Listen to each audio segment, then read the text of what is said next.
www.offthecorner.net. You're watching the Fact Project here on Full Blast Radio. And FACT is an acronym that stands for Fundamental African-Centered Thought. The goal here on the FACT Project is to convey some thoughts, some ideas, and some information to members of our community. We're slated to have two guests with us today. We're going to wait for the arrival of those guests. But in the meantime, I do have a few announcements that I would like to make. The campaign to raise money for Brother Deruba bin Wahad is still ongoing. That campaign was started by Brother Ajay Taimba of Harlem Liberation School. And for those of you that may or may not know, Brother Deruba bin Wahad is a New York Panther who was also a political prisoner. And he's been a long-distance revolutionary for our people. Brother Deruba is getting older now, and he's facing some health challenges. And so Brother Ajay decided to start a GoFundMe to help raise money for Deruba and those exceptionally high medical expenses. The GoFundMe for that is in the chat.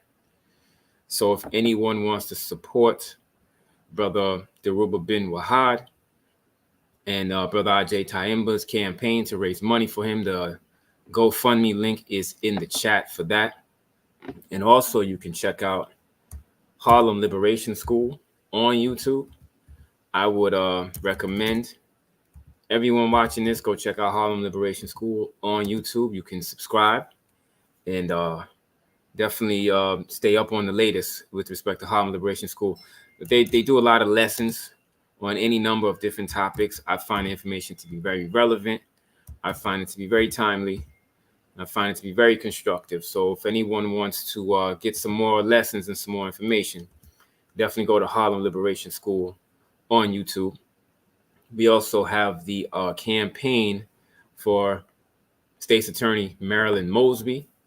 Marilyn Mosby was State's Attorney in the state of Maryland, and she was found guilty of using her own retirement funds to support herself, her children, and so forth. So Sister Marilyn was convicted and found guilty and has been sentenced to house arrest, if I'm saying it right. And Sister Marilyn has to wear an ankle bracelet, which is humiliating. So if anyone wants to support Sister Marilyn Mosby, you can do so by clicking on the link in the chat. Marilyn Mosby's GoFundMe link is in the chat. Also, we have the campaigning against Netflix is still ongoing. And if anyone has watched this for any number of weeks, you know that the call was and still is to cancel your Netflix subscription. And a lot of people have actually done that. Go ahead and cancel your Netflix subscription. The next step is to get the open letter that was written by Dr. James McIntosh of CMOTAP, who we had here in the program about a good 2 weeks ago. The call from him now is to get the open letter written by him and CMOTAP over to Netflix. Anyone wanting to do that, you can check out offthecorner.net. The open letter is on offthecorner.net. And you can either copy paste that and put that in an email and send that to Netflix to express your discontent over their animated reboot of Good Times, which is a very reprehensible and stereotypical portrayal of Black people. So you can go to offthecorner.net and get that open letter so that you can get that over to Netflix. You can do that in regular snail mail, so you can copy paste and print that, or you can copy paste that and put that into an email. Definitely get that over to Netflix to express discontent. We're gonna have Brother Kwabena Rasuli on to talk about that in about a half hour. Until that time, though, we do have joining us. Our first guest is backstage and has arrived.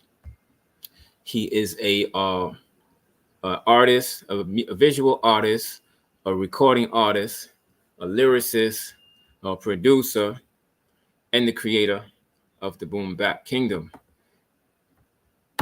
Peace, brother. Thank you for joining us. Peace. Today. Hey, peace, and thanks for inviting me. Can you hear me? We good on audio and everything? So far, so good, yes. Excellent. Excellent. Nice. I got you Okay, on the so phone, so yeah, no let worries. me just set up. Hmm.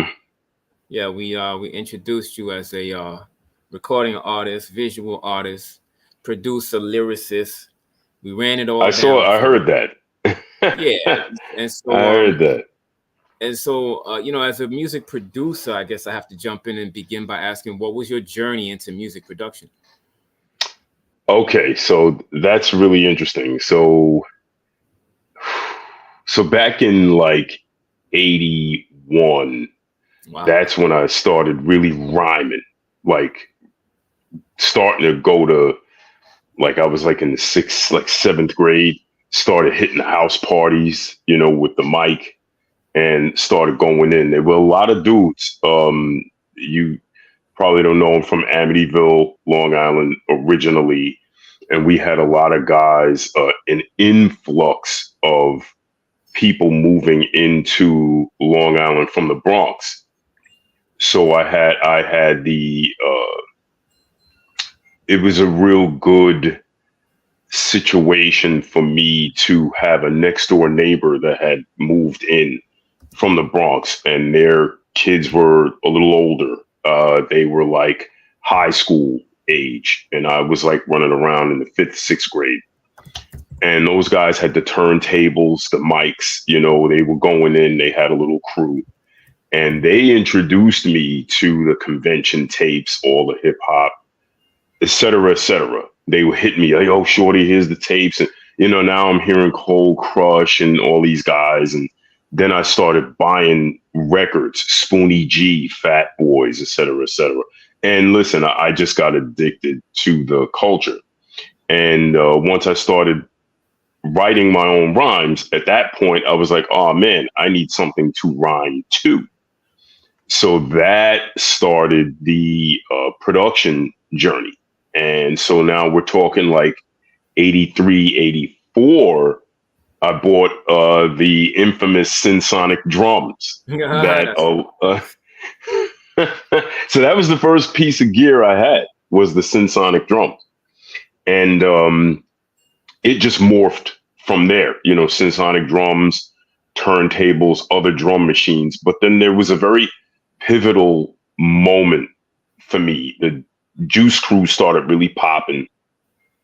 And if you listen to the Sonics, right, Run DMC, they were getting most of their production was coming from Davey DMX and Rick Rubin. And they had a very specific Sonic. They were using the Lindrum, the Lin 9000, and then the typical, cut and scratch with the heavy guitar. And the Sonic was pseudo street, but it wasn't really that break beat aesthetic that you would hear in the park, right? If a good DJ was cutting the break back and forth, you heard the breakbeat aesthetic. Run DMC was trying to mimic that, but they were not up on sampling at the time. So obviously, historically, the first guy to do that was Marley Marl. So when you hear, and Marley Marl discovered sampling upon an accident, it wasn't intentional. And once it occurred and he realized he could control that, he could take bits and chops off records, etc., make his own drum patterns. That was a game changer. So when you listen to the Juice Crew stuff, like for instance, just take the bridge and you hear those Impeach the President drum samples, etc., etc., that horn, wham, wham, wham, wham, that Pete Rock is using right now with Common right there. So you see the cipher is coming back. And long story short, that Sonic kind of changed my approach. And then the real pivotal change for me was when I heard Masters in the Game from the 45 King. That was the true pivotal change for me. And that was 1989. And so when I heard that, I said, oh man, I have to figure out how this guy is making his beats. This guy, the 45 King, how is he doing that? And that really put me on the path. Eventually, I went to school for recording engineering and learned about MIDI and got exposed to different types of samplers. And the first sampler that I bought was the Ensoniq EPS. EPS, I had the EPS M. Then I bought a 16. I bought an EPS M, a Turbo, and then a 16 Plus. And that was cool, but I couldn't really get the drums doing what I wanted them to do. So eventually, I was able to get an MPC 60, and my original MPC 60 is still here. I'll try to get it in the shot. Here we are. I see it. From 1989. You know, wow. I'm the original owner, and it still works flawlessly. You know, so that's like kind of like the journey. Let me get myself in the shot here. That was the journey. Long story, but those little pivotal events, hearing the sonics change, the tones change, and then what really took it, I think, to another level is like 1992, when guys like the next generation, your large professors, your Pete Rocks, you know, your premieres, those guys were, I would say, the generation after your Marley Marls. You know, Marley Marl would have been after your Davey DMXs and your Orange Crush and your Rick Rubins. You know what I mean? So you see the layers, and as the layers progressed, the sonics changed. And at that point, you know, it was on from there. Now, you mentioned Rick Rubin, you mentioned Davey DMX, you also mentioned Large Professor and Pete Rock. Yes, sir. And I feel like there are some names of producers. You also mentioned 45 King. I feel like there are some producers, when we talk about production, that don't get mentioned. High on that list for me is the Bomb Squad. You know, people talk about favorite producers. And then 1988. Yeah. Sure. And I think the conversation about producers in rap is incomplete if you don't mention Prince Paul, which most people don't mention. What are your thoughts? Okay, so that's a loaded question because I know these guys personally, right? I grew up with De La, grew up with Prince Paul, Don Newkirk, rest in power. And in all honesty, I'll give an honest opinion about that.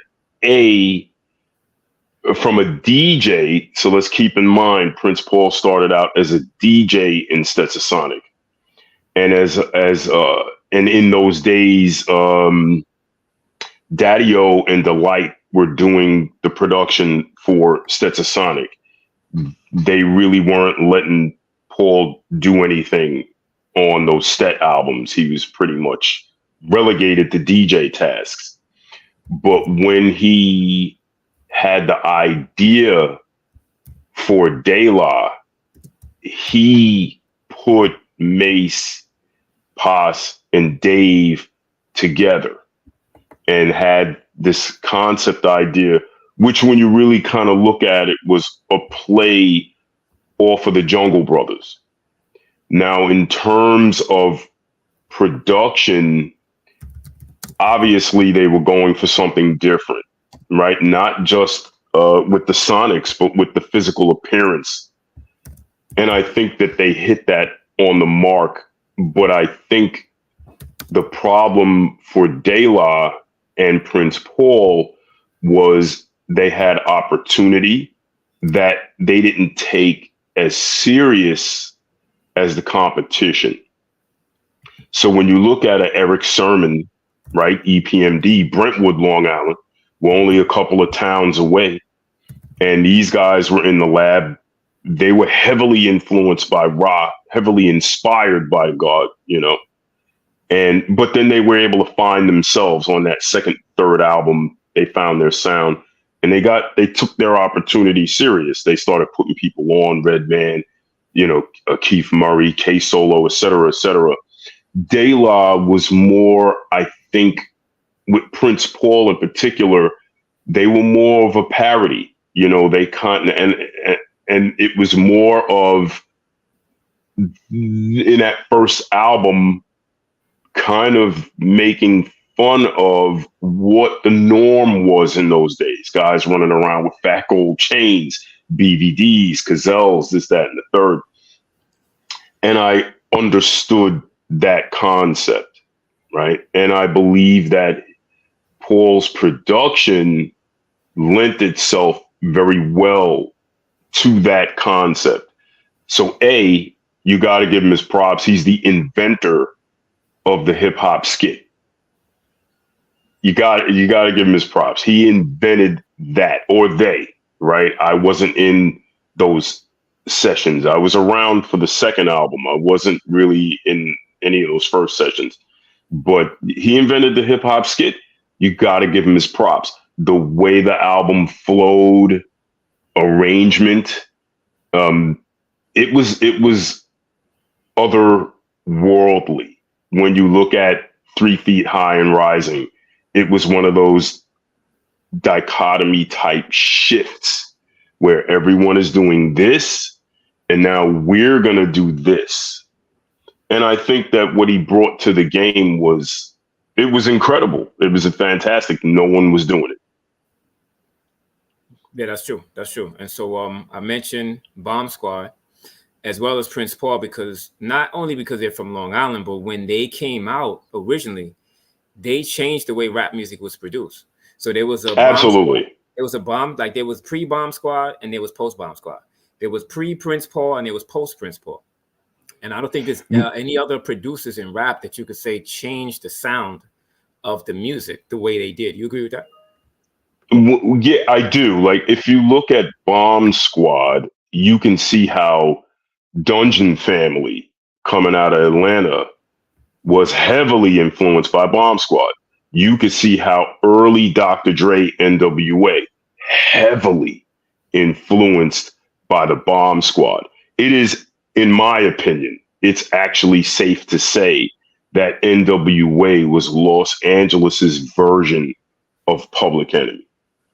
You could put that out there. And definitely sonically, when you listen to the first album and portions of the second NWA album, you can hear the tremendous Bomb Squad influence. Hence, Ice Cube going to New York, linking up with Chuck to do his first solo album, because the sonic aesthetic was so familiar, so similar, that actually made a lot of sense. So I will say, yes, Bomb Squad definitely was a game changer. Low key, there was a kid coming out of Freeport, Gary G. Wiz, who was actually also making a lot of those beats and not getting his credit. He later ended up suing Keith Shockley to get some of the credit that he felt he deserved. So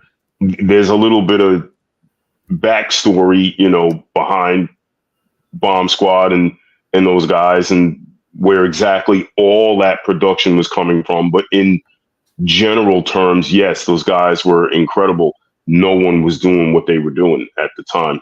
And Prince Paul, yeah, he's a legend. And I think with Prince Paul, what gets interesting in the world of production is when Pete Rock stepped in.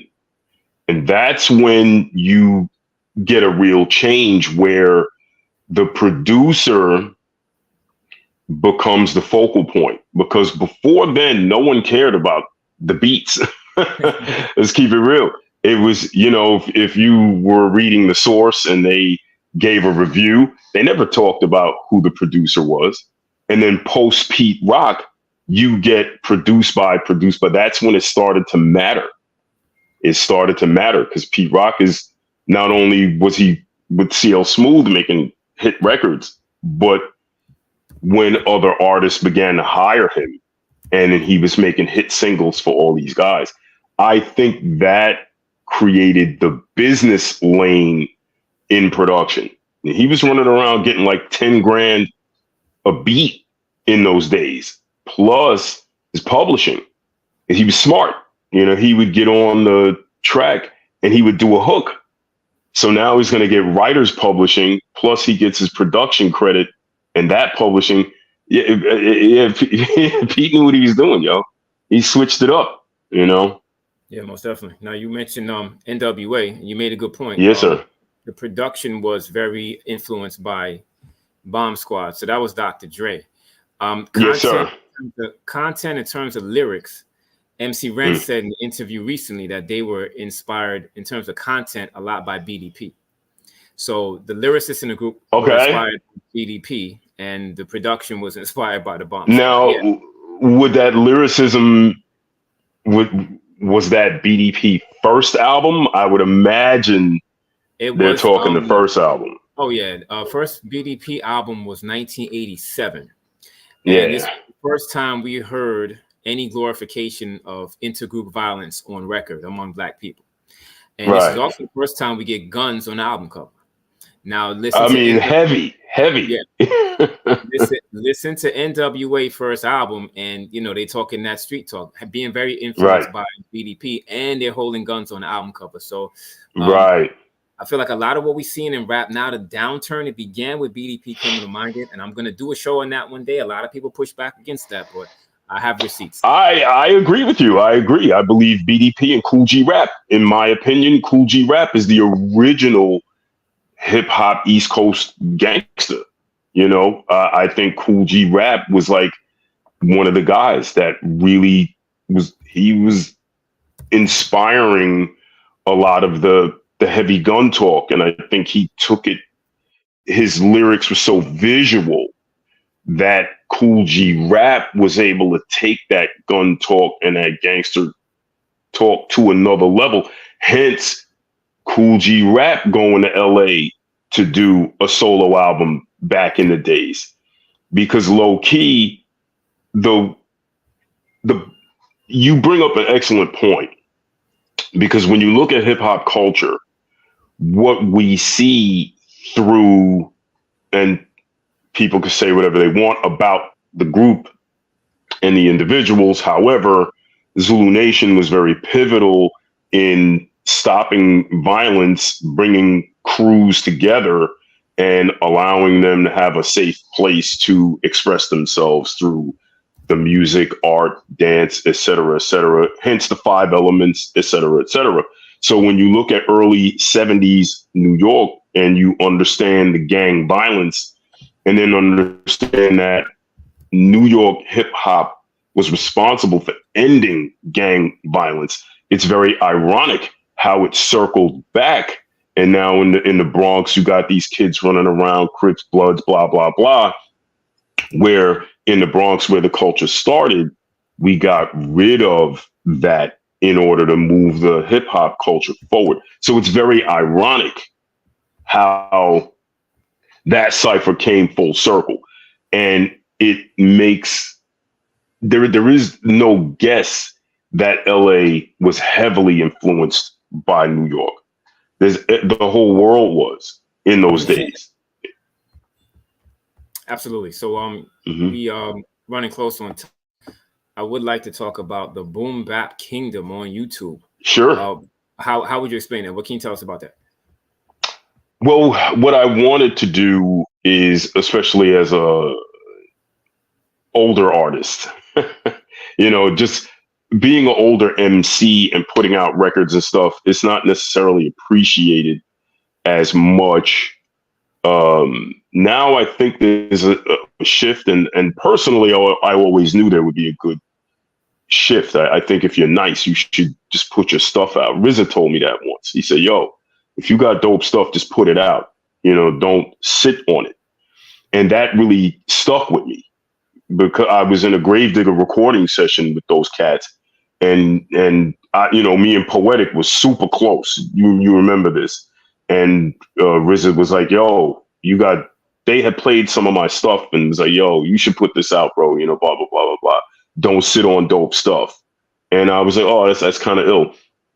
And with that being said, I started playing with the concept of, hey, I love the boom bap aesthetic, that era in time, and I didn't want that sonic to fade into oblivion.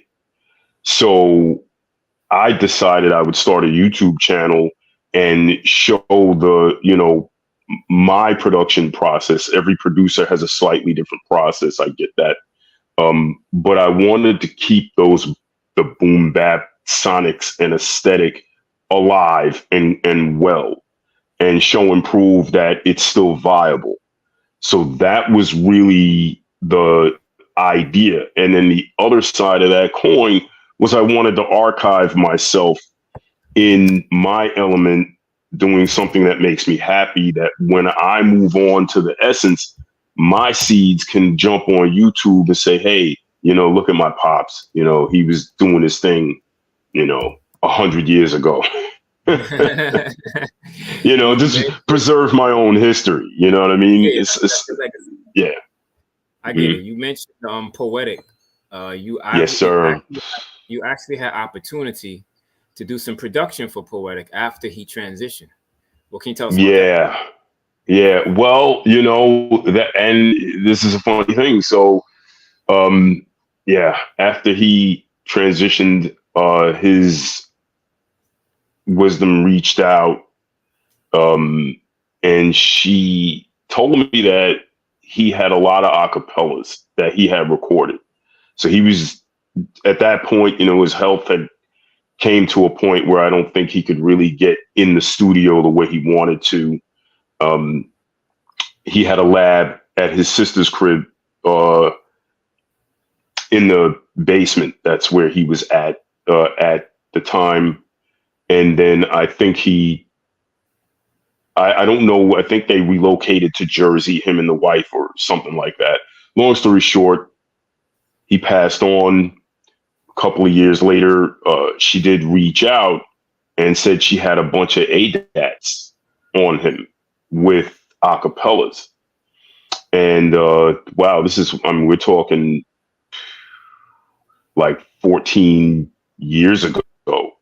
She reached out, and I told her, hey, we can make copies of those ADATs if, she said that. And the ironic thing was, he told her to find me, and she was able to locate me. He said, hey, this is the only dude that I would trust to do this. Find him and get in the lab with these acapellas. And low key, he actually had his own label. It was Plasma, was the name of that record company. But he also had some kind of business arrangement with Jay Prince out there in Texas. And they were going to get this album out. But the wife never really, she was too scared to send the DATs out to be copied. She didn't want them to get damaged. And I understood that, because at the time, DAT technology had fell out of favor. People were already recording straight to hard drive. They're burning CDs and such. Nobody was really using DATs at that point. And you had to find special companies that could make copies if you didn't have your own lab where you could just fly it in to your door and export the WAV files. So I found a place for her, but she just didn't trust that they would preserve those tapes and not damage the originals. So that's where that happened. Ironically, on one of my Boom Bap Kingdom episodes, I did an episode with the SP404 Mark II. When I made that beat, it reminded me of God. So I ripped freestyle from him and arranged some vocals, turned it into a hook, with a 16, put it out, and his daughter reached out to me. She's a huge artist in Germany, actually. So his daughter speaks fluent German, and she lives out in Europe, and she's doing her thing. The sonics, totally different, kind of sounds like what the kids are doing today. But yeah, his seed reached out, and that was cool. Wow. And now you also, just to exemplify your production skills, one episode of the Boom Bap Kingdom, you actually took some acapella from from De La Soul, and did something Yes, sir. with that. Okay. Yes, Explain sir. that. What happened there? Well, I did a couple, right? So I did one for Biz when I heard it. Because look, bro, we're Strong Island soldiers, bro. You know what I mean? I still, in my heart of hearts, I still believe that Long Island doesn't get the props it deserves when you look at the grand scheme of things, even though LI produced legends. Everybody still wants to talk about Queens, Brooklyn, et cetera, et cetera. So, when our legends move on to the essence, I want to honor them. And I usually do that by making a song, with some of my favorite lyrics from them. I'll cook up a new beat from scratch. And it's almost like being in a recording session with that person.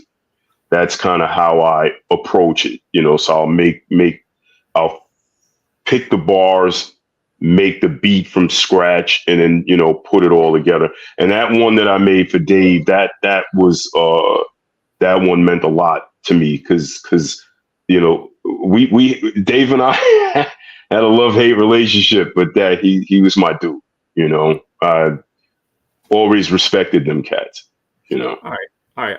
We out of time. We're gonna have to let you go. I put yes, sir. Put Boom Bap Kingdom in the chat. So I'm sending people go to the Boom Bap Kingdom and also go to the website too and get some of that merch. You know what I mean? Oh yeah, you repping. I appreciate that, God. For sure. Word up. Before we let you go, I got Brother Kwabena Rasuli. Peace, Brother Kwabena. Peace. This is one of my Peace. people from way back in the day. He's a music producer. Brother Kwabena has a I always botch the name. What's the name of the artist and cultural collective? Can you say the name? Oh, Elevated Arts and Cultural Collective. Elevated Arts and Culture Collective. You talking to a brother here that's a producer. He's been producing for decades, man. I think the two of you might need to link up. If you got some artists that need some tracks, I think we need to make that connect. Yeah, we got to do that. That would be dope.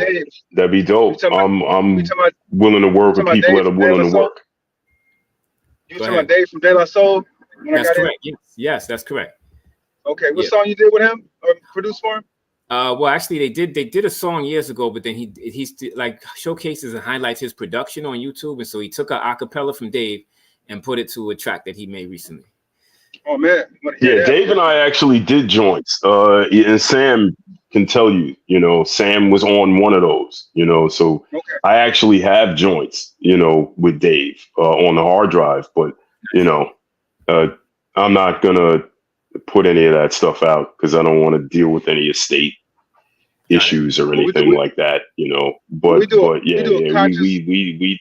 got we did some joints, but yeah, that one that I did, I just took two of my favorite 16s from him, and then I cooked up a track hook, did all of that from scratch.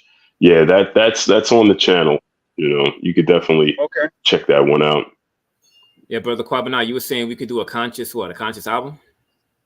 Oh, yeah, but I've been doing a conscious hip hop show for the last 25 years. So his audio is not coming through to me. I don't know if that's just how. I'm hearing him. I don't know why you're not hearing him. That's interesting. Oh, you know what? Hold on a second. Yeah. No, I added him. I don't know why you're not hearing him. You gonna say something? Oh man. Yeah, I don't know what's happening. But bro, I'm gonna let you go. We're gonna talk to Brother Kwabena. Yes, sir. I'm gonna reach out to you. The chat is good. Everybody's responding well in the chat, and people are watching. So definitely go to the Boom Bap Kingdom on YouTube and definitely get his brother some support. Go to check out the boombapkingdom.com if you're looking for merch, if you're looking for sample packs. I'm also a sound designer. Trust me, I have some of the illest drums in the game if you're into that boom bap aesthetic. And check out the boombapkingdom.com for merch and sample packs, and definitely check out the YouTube channel if you want to see the process, hear the sonics, and you can learn stuff too. I do some tutorials there as well.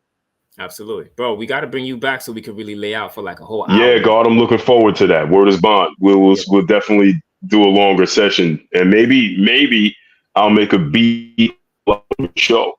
So that would be dope too. That'd be very dope. I would like that. I'd appreciate that. All right, God, be safe. Thanks for inviting me. You got it, brother. Peace. Okay, peace. Okay, brother Kwabena, we're with you, brother. We see you on the road. You're always a revolutionary for our people. Um, of course, the Netflix campaign is still ongoing. I had the good fortune of bringing Dr. James McIntosh on to talk about the Netflix campaign.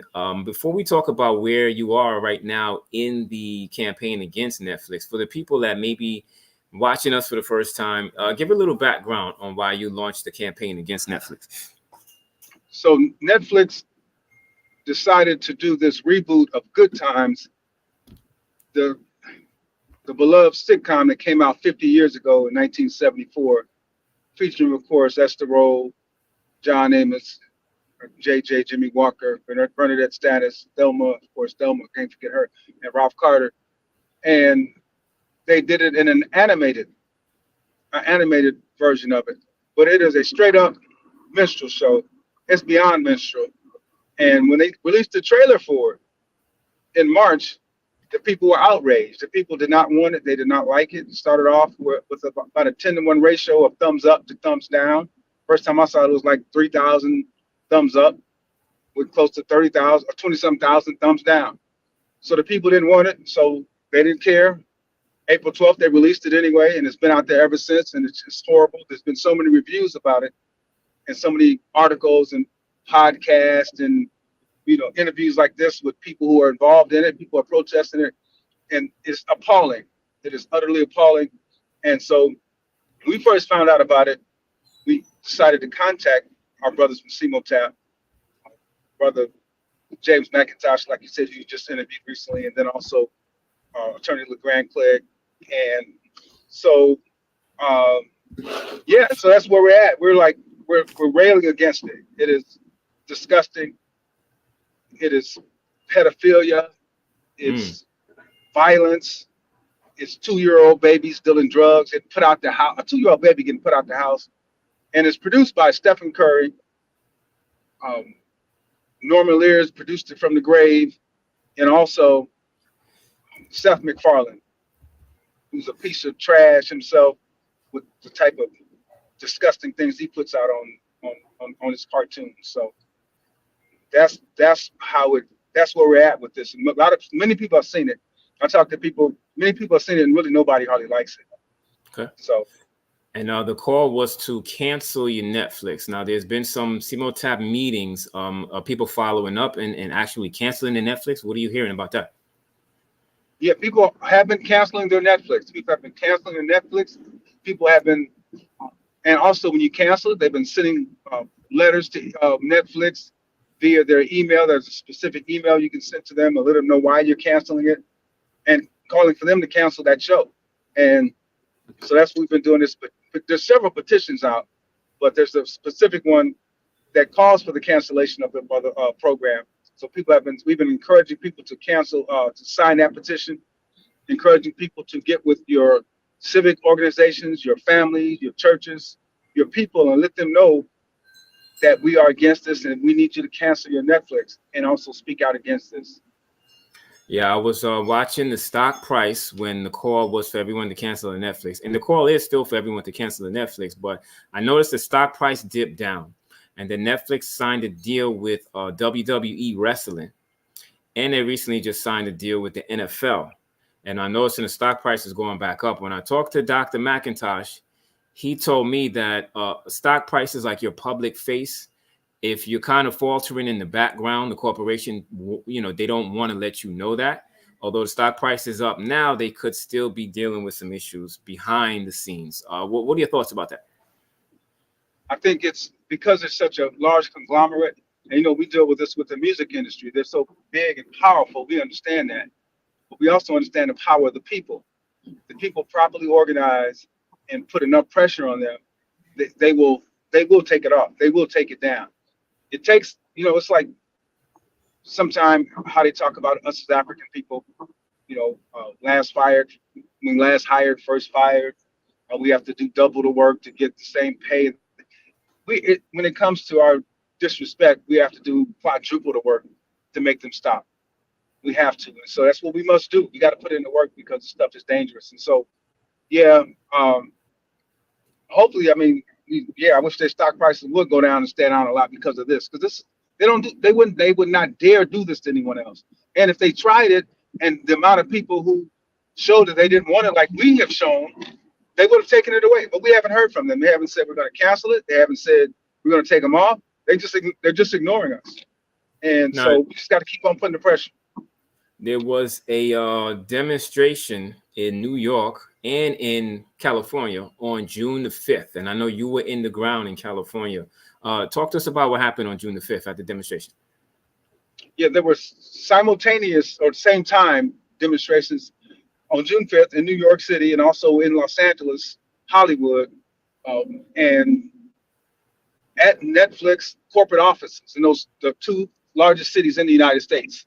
So we were out there en masse and demonstrating. There was a coalition of groups in New York, coalition of groups in Los Angeles, demanding that they shut down this minstrel show and asking people to cancel Netflix.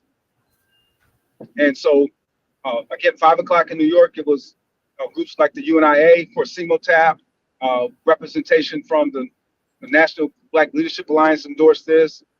Just several groups endorsed this demonstration. Let me see, stop here. Endorsed this demonstration. Okay, and was it well attended in LA when you were out there? LA was well attended. We could have had more, as always, but you know the dynamics between LA and New York is really interesting because looking at the footage and the pictures from New York, with you all small streets and closed-in area out there, it was just a whole different dynamic. But the people were closer, tighter together. Raising hell, though, raising hell, speaking to the executives as they came in and outside the building to look and see what was going on, giving them a copy of the open letter from our brother Dr. McIntosh and CMOTAP, which everybody should read, should get a chance to look at. Same thing in Los Angeles. But on Los Angeles, we were on the corner of on Sunset Boulevard in Van Ness, a large, right by the Hollywood freeway. So just a big, expansive street. Yeah, right at the edge of Hollywood, on the west side of Hollywood. And we had the Netflix had buildings on both sides of the streets. So we were on both sides of the street, protesting and demonstrating with our bullhorns and just letting the people know that we weren't having it. And the people riding on the street were in support. They were in support too. So we had in Los Angeles, we had former members of the Black Panther Party. We had again members of CMOTAP, educators, activists. So it was a lot of us in Los Angeles too. And this followed a previous demonstration held by Project Islamic Hope back in April at the same headquarters at Netflix in Hollywood, Los Angeles. Again, demanding that they pull that off, stating, like many have stated, that this is the worst depiction of Black folks ever on the screen. The worst. When I had James McIntosh on, we talked about sustained indignation and being able to fight for a long time. When we saw the Montgomery bus boycott in 1955 that lasted for 385 days, if I remember right, I say any boycott exemplified by Black people should last at least 365 days. But some of our people get battle fatigue over time. Do you think that that's going to happen in this case against Netflix? It's happening already. It's happening already. And one of the things is there's so many distractions. There's so much, so many attacks on us that there's, this one lasted quite a while in terms of the people showing their outrage. Because if you just search outrage or outrage against Netflix Good Times reboot, you'll see, like I said earlier, dozens and dozens of podcasts and reviews and people talking bad about it, but they're all from a month to 2 months ago. And so, but this stuff is still out there. It's still being aired. So a lot of times these beasts, they'll just say, okay, well, we'll wait them out. We'll wait them out. And so that's why it's important that you sustain. And that's why we're doing, this is a sustained campaign. And another thing that Dr. McIntosh talked about too is that how we're showing that we don't like it. However, what we have to do also is that this can't be a spectator sport. We have to get involved. We have to come out and get involved and express that outrage, again, with direct action. And that's what we're doing. We're doing direct action against it.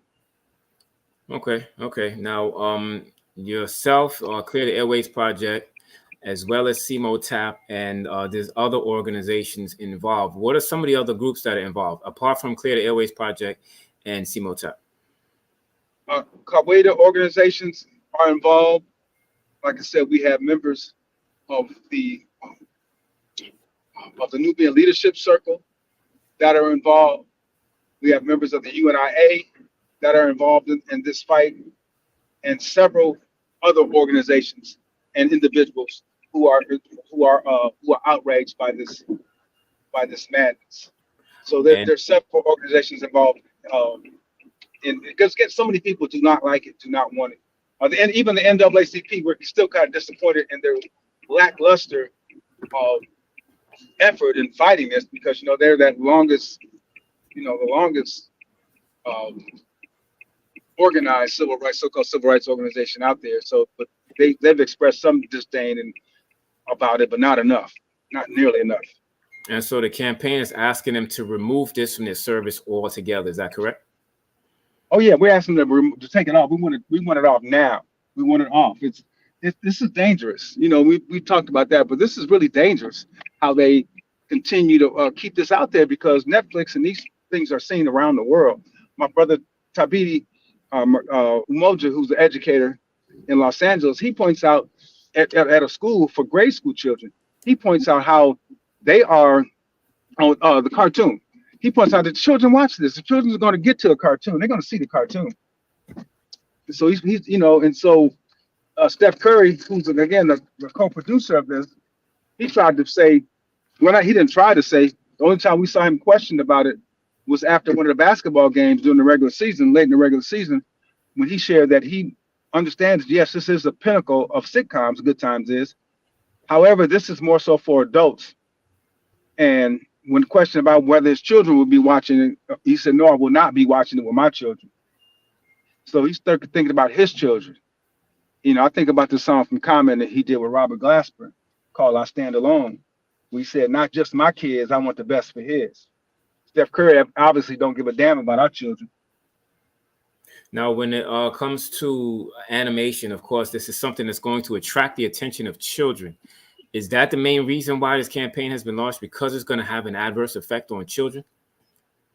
That's one of the reasons. It's not the main reason, because another question we asked, because when Steph said this is for adults, we want to know what adults get pleasure or get comedy out of watching a 2-year-old baby slinging drugs.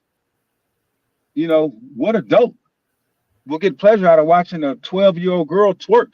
The 12-year-old girl laid out on the bed, bleeding from her vagina because she has her first cycle, and she doesn't know what's going on. A 12-year-old girl write on a chalkboard at school on a board with her blood. Throw the mentions of her blood on a fellow student. What adult finds this comedy in this? Finds humor and pleasure in this? Yeah, And Dr. Matt, and there are some, because we were talking about this on a local radio station here where I live about our campaign. And after we got off the phone, there was a guy who called in and said he understands it and he likes it. So I just thought about, okay, so he's one in the now nearly 8,000 people who gave this a thumbs up. Nearly 8,000 people. This is just the trailer, gave it a thumbs up, but nearly 80,000 now have given it a thumbs down. So there's some people who like to take pleasure from this, but the masses of us, it's a 10-to-1 ratio of those who take pleasure in it as compared to those who do not like it.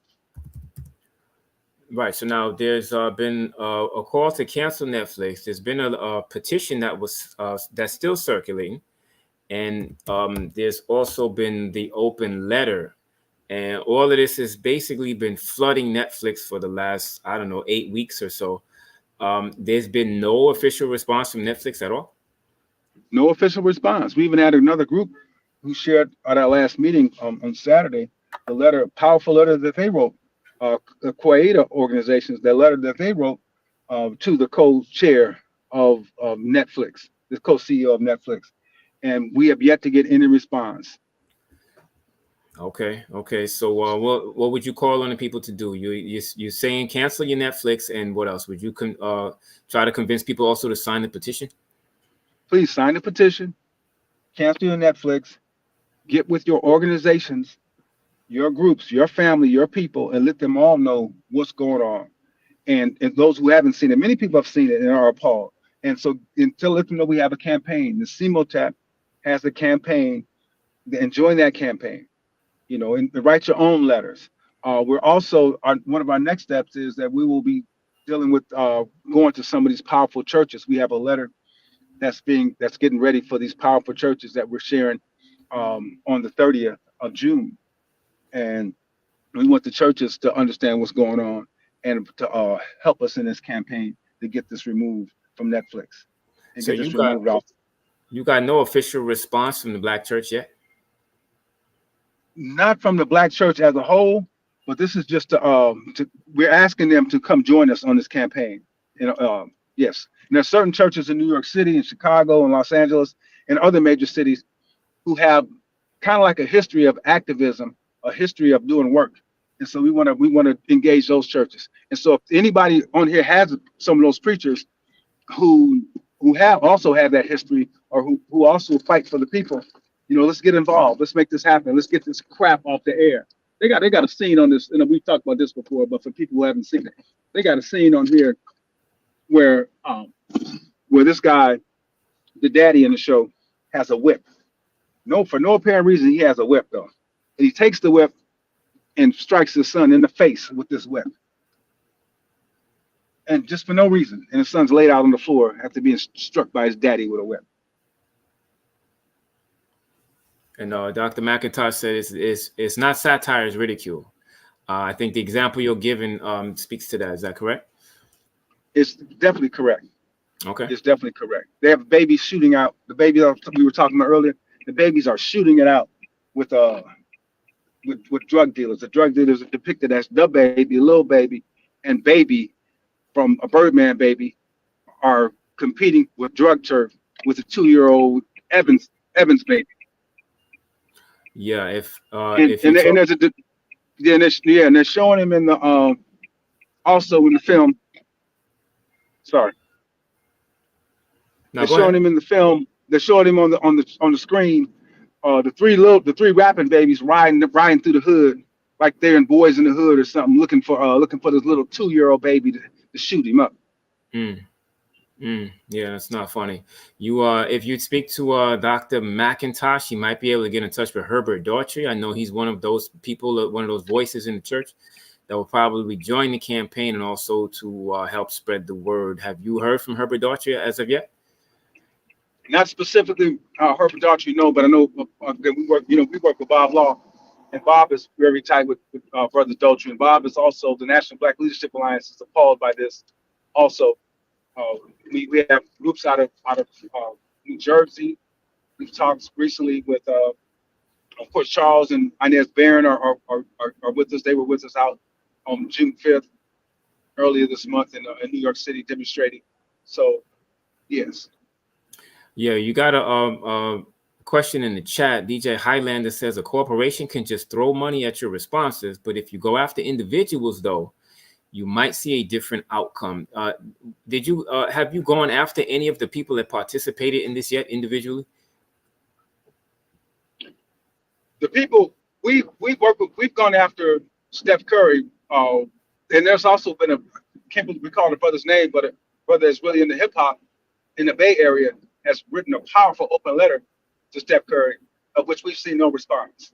I agree with the person in the chat that sponsorship is very important. When we first brought this to the attention of CMOTAP, Dr. McIntosh, and same thing, Brother Attorney LeGrand Clegg, both of them talked about Dr. King's speech on April 3rd, 1968, when he addressed the need to add direct action boycotts and economic sanctions on corporations when you have these issues as such. And so both of them talked about it. They hadn't even spoken to each other concerning that. And so that's so very important that we must do that. We know that Steph Curry, he's one of the major sponsors of Under Armour, athletic gear, Subway. He's like the spokesperson for them, and so many more. And we shared an article with the African News Bureau, which is a publication of the what's the name of the party? The group out of St. Louis, headed by Brother Zaki Barudi. And in that article, we talked about how when Kyrie Irving simply shared that people may want to check out this video, how he was fined by the NBA, suspended by the NBA, made to meet with leaders of the Jewish community, and he was ridiculed just for sharing a video that a group of people found offensive to them. Now, there's also a group of people, again, as we can see, finding this offensive to us. So we feel that the NBA should be properly addressed. And so you're again, he's right.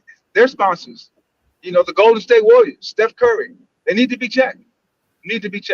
Seriously. Yeah. Is there going to be a call to boycott some of the sponsors of Steph Curry, Under Armour and whomever else? Hopefully so. It's been talked about. Hopefully so. So we're one of the things also that we got to understand is that it's important that we do that. We're dealing with Netflix and also Seth MacFarlane and all of them. Anybody who's responsible, even the artists and the people who decided that they would participate in this show. The showrunner, Renata Shepard, her husband, the writer, Devon Shepard. All of them need to be checked. Cree Summers, who was such the consciousness of a conscious sitcom that we all loved. What was Different World?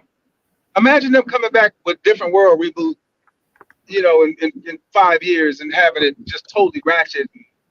But she's one of the voices on there. So. Wow. Yeah, I'm surprised she would participate in that. All right, Brother Kwabena, we're going to let you go now because we're at the end of our hour. But what are your closing words? What do you want the people watching this to do right now? I want the people to get involved and not just be spectators. We need help in getting this off. We need warriors. We need soldiers.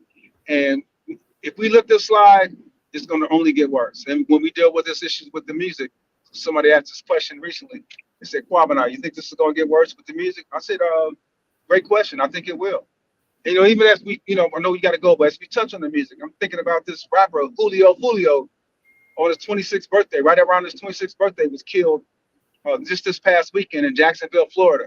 And these killings and this fratricide and this media programming of our people is in the music, it's in the movies, it's everywhere. And, we're averaging over 10,000 homicides a year since this decade started. And this is part of the plan and programming us to do that to each other. Now, you mentioned music. Sam Sun and DJ Tiger did a response to the Netflix Good Times called Bad Times, and you've been playing that on the radio. What has been the response to that?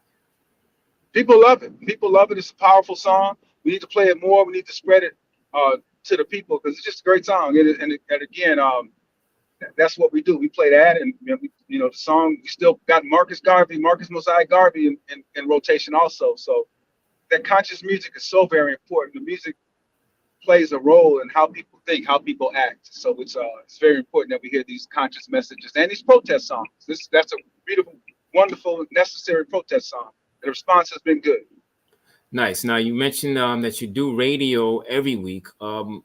How can people hear that? Is that on FM radio or are you on the internet also?